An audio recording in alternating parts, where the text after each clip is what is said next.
तो जो मंगल कलश आणला गेला तो काही सत्यनारायणाच्या पूजेसारखा आणला गेला नाही, त्याच्या मागे खूप मोठा संघर्ष झालेला आहे. 105, 107 किंवा त्याहूनही जास्त मराठी माणसांनी बलिदान देऊन मुंबई महाराष्ट्राला मिळवून दिली आणि त्याची आठवण आज होणं स्वाभाविक आहे. कारण आम्ही आज दोघेही इथे बसलेलो आहोत, ठाकरे बंधू.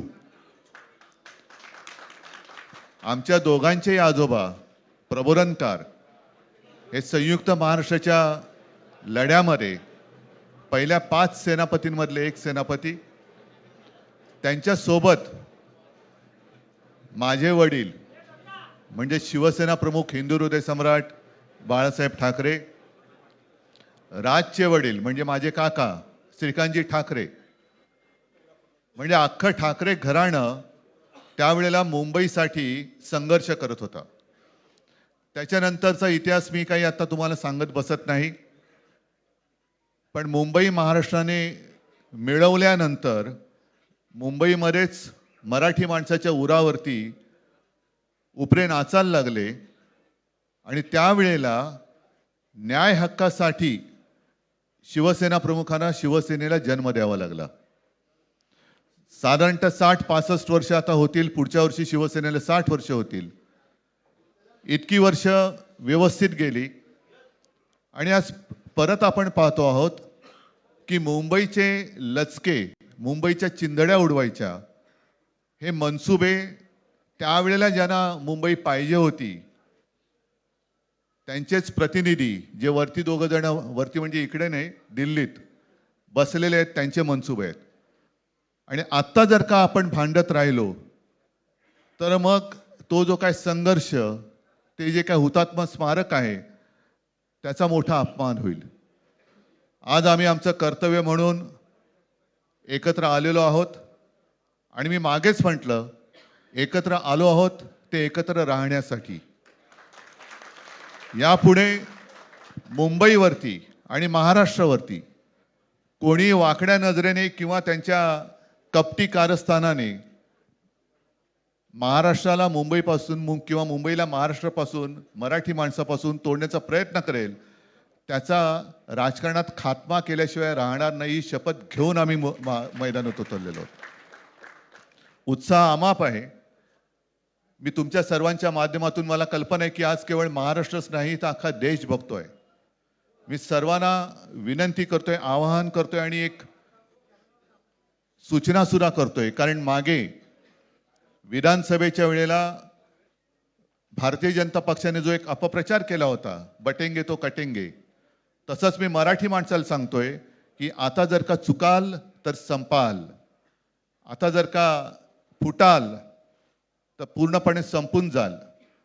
म्हणून परत एकदा तुटू नका, फुटू नका आणि मराठीचा वसा टाकू नका, हाच एक संदेश मी आमच्या आज दोघांच्या युतीच्या निमित्ताने संपूर्ण महाराष्ट्राला देतो आहे. आणि मला खात्री आहे की मराठी माणूस हा सहसा कोणाच्या वाटेला जात नाही, पण त्याच्या वाटेला जर का कोणी आलाच तर त्याला परत जाऊ देत नाही. जे काय बाकी बोलायचं आहे ते सगळं जाहीर सभा जेव्हा सुरू होतील त्यावेळेला बोलूच आम्ही. परंतु माझी एक मुलाखत झाली होती आणि मी मुद्दामून आठवण करून देतो त्या गोष्टींची. आणि त्या मुलाखतीमध्ये मी असं म्हटलं होतं की कुठल्याही वादापेक्षा आणि भांडणापेक्षा महाराष्ट्र मोठा आहे. आणि मला असं वाटतं तिथून त्या आज आम्ही एकत्र येण्याची सुरुवात त्या वाक्यापासून झाली.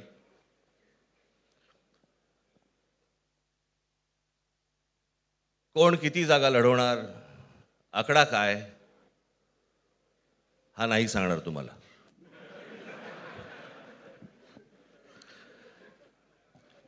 महाराष्ट्रामध्ये सध्या लहान मुलं पळवण्याची खूप टोळ्या फिरतायत. त्याच्यामध्ये 2 टोळ्या अजून जास्ती ॲड झालेल्या आहेत. ते राजकीय पक्षांमधली मुलं पळवतात आणि जे निवडणुका लढवणार आहेत त्या लढवणाऱ्या सर्व उमेदवारांना दोन्ही पक्षांकडनं उमेदवारी दिली जाईल. ती कधी भरायची, केव्हा भरायची ते आपल्याला कळवलं जाईल. आज फक्त आपल्या समोर एकच गोष्ट मी आपल्याला सांगू इच्छितो की बरेच दिवस याची प्रतीक्षा महाराष्ट्र करत होता. ती शिवसेना आणि महाराष्ट्र नवनिर्माण सेनेची युती झाली हे आज आम्ही आपल्याला जाहीर करत आहोत.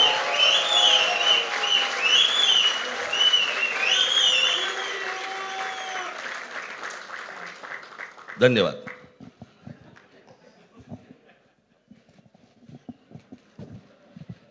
आकड्याचा खेळ संपला ते बरं झालं. नाही आकड्यांचा खेळ आता सांगायचं नाही.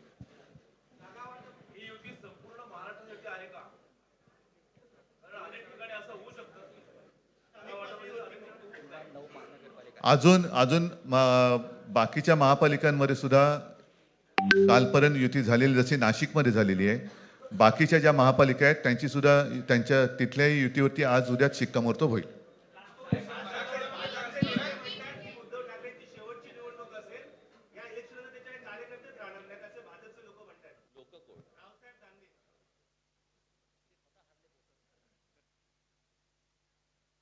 त्यांच्यावरती प्रतिक्रिया देण्याच्या तरी पातळीचे राहिलेत का ते? त्यांना त्यांच्या पक्षात सुद्धा कोण विचारत नाही. जाऊ दे. मला असं वाटतं की उत्तरं देवांना द्यावीत, दानवांना नाहीत.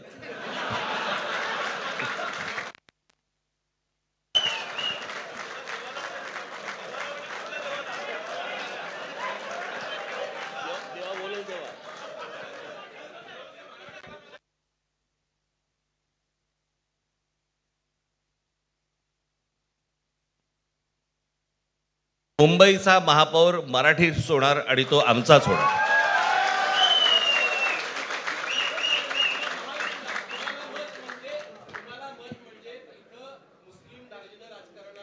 मला असं वाटतं की एक मुख्यमंत्र्यांचा व्हिडिओ पण फिरतोय ज्याच्यामध्ये ते अल्ला हाफिज असं म्हणलेत, बरोबर ना? तर या गोष्टी त्यांनी सांगू नयेत. माझ्याकडे खूप व्हिडिओज आहेत.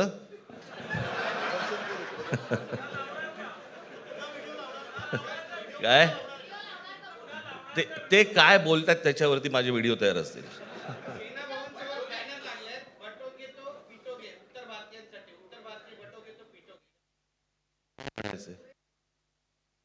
काय म्हणायचं त्याच्यावरती? सगळ्यावर कसं बोलायचं रे?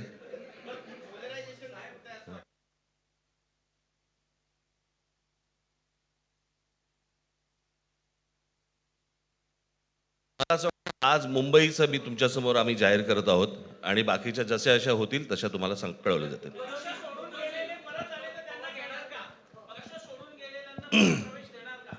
मग कोण गेलेत?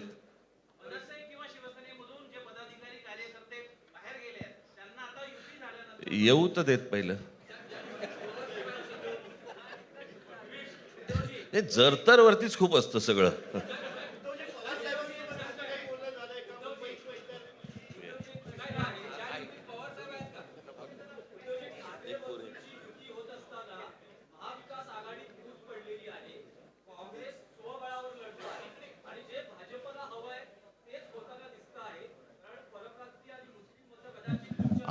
भाजपला काय हवं आहे ते भाजपने पाहावं. मराठी माणसाला काय पाहिजे ते आम्ही पाहतो.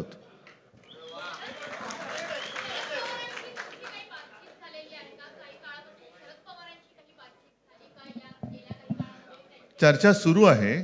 चर्चा सुरू आहे. बघू त्यांच्यात. आम्ही आज आमची युती जाहीर केलेली आहे, शिवसेना आणि महाराष्ट्र नवनिर्माण सेना. जे जे महाराष्ट्र प्रेमी आहेत त्याच्यात काही भाजपातले सुद्धा अस्सल मराठी आहेत, ते सुद्धा येऊ शकतात. ही महाराष्ट्र रक्षणासाठी महाराष्ट्र प्रेमींची युती आहे. त्याच्यात काही जण भाजपमध्ये सुद्धा आहेत, त्यांना हे जे काही चालले ते पाहवत नाहीये किंवा सहन होत नाहीये, ते सुद्धा येऊ शकतात.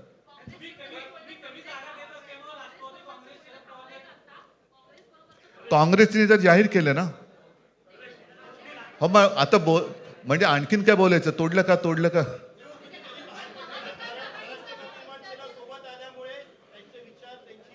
बघा, मला बाकी कोण काय म्हणते त्याच्याशी काही कर्तव्य नाही. मी परत एकदा सांगितलं, महाराष्ट्राला आणि मराठी माणसाला काय पाहिजे ते आम्ही दोघं बघतो.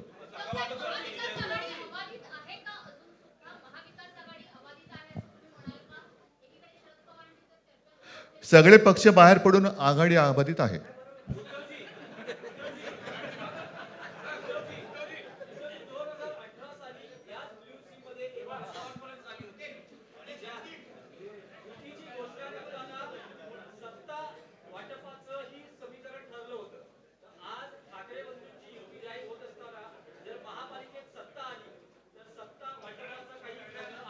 त्यावेळेला आम्ही हा निर्णय जाहीर केला होता आणि नंतर काय झालं तुम्हाला माहिती आहे.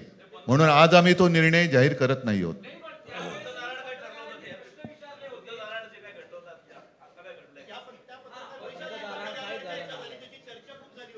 आता आमचं दोघांचंच घर आहे ना, दार बंद कशाला करायचं. ठीक आहे, चला. मला असं वाटतं बाकीच्या प्रश्न आता काही तसं काही नाहीये. निवडणुकीपूर्वी अरे झालेलं आहे ना जागा वाटप. माझी निघताना फक्त एकच छोटी विनंती आहे. ज्यांचं मुंबईवरती, महाराष्ट्रावरती, मराठी माणसावरती प्रेम आहे, अशा सर्व माझ्या पत्रकार बांधवांना, भगिनींना माझी विनंती आहे की आमच्या पाठीमागे उभे राहा. धन्यवाद. नमस्कार. TRS डेव्हलपर्स मध्ये आपणा सर्वांचे सहर्ष असे स्वागत. बारामती सुपे सारख्या विकसित होणाऱ्या या सुपा बारामती मध्ये आपल्यासाठी आम्ही नवीन प्रोजेक्ट घेऊन आलेलो आहोत. तो म्हणजे TRS गोल्ड माइन. आपला जो प्लॉट आहे तो आहे पुण्यापासून फक्त 1 तासाच्या अंतरावरती. प्लॉट पासून अगदी जवळच शाळा आणि college, Supe police station, Supe बाजारपेठ आणि जवळच दवाखाना सुद्धा. प्लॉटला आहे 30 फुटी सामायिक डांबरी रस्ता. प्रत्येक प्लॉटला स्वतंत्र तार कंपाऊंड आणि गेट व त्याच सोबत लाईट आणि पाण्याची सुविधा सुद्धा उपलब्ध आहे बरं का. तर मग आजच स्क्रीनवर दिलेल्या नंबरवरती संपर्क साधा आणि तुमच्या स्वप्नातील फार्म हाऊस प्लॉट लगेचच बुकिंग करा.